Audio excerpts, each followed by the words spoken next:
Now that you're ready to start filming, you may notice that your characters have a hard time staying put. Depending on your medium, this could be remedied by a few different ways. If you want, you can place rods into the feet of your character and then drill holes through the table to place those rods in.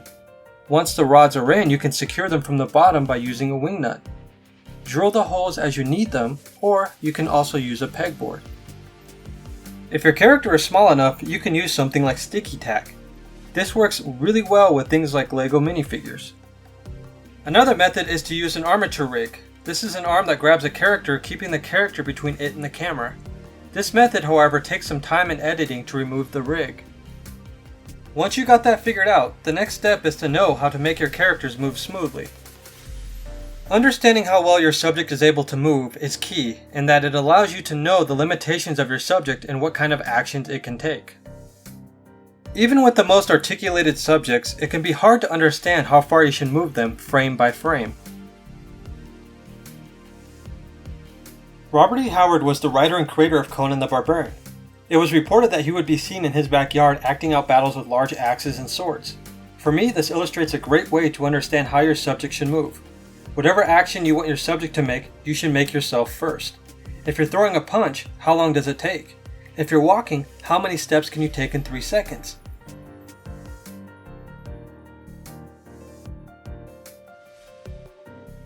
If you act in how you imagine your character to move, it will help you mimic those movements in your character.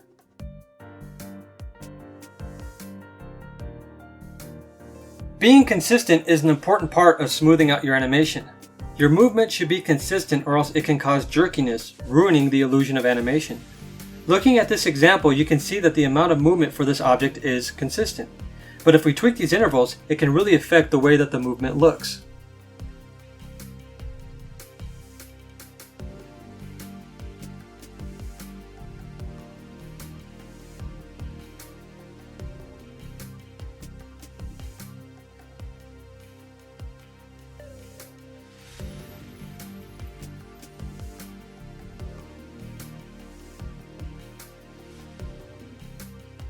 The movement should also be on a consistent path.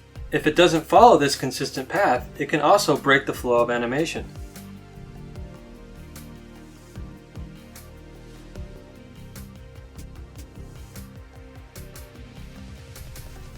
To add some realism to your animations, it's important to implement a slow down and speed up technique, otherwise known as easing. If you look at these intervals, you can see that they are closer together at either end and they get further apart in the middle. This is because when most objects move, like animals or people or vehicles, they don't just start at full speed, they build up to it. Likewise, they don't just stop, they slow down. An exception to this could be if you're animating a robot or something already in motion.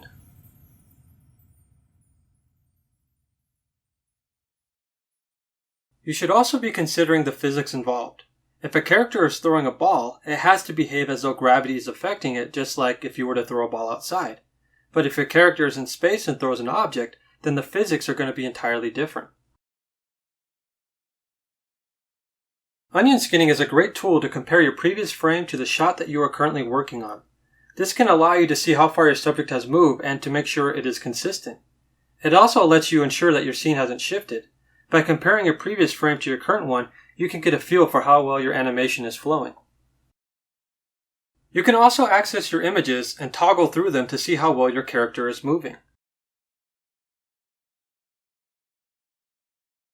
Another great way to check your animation, if your software is capable of doing it, is to run a preview of it.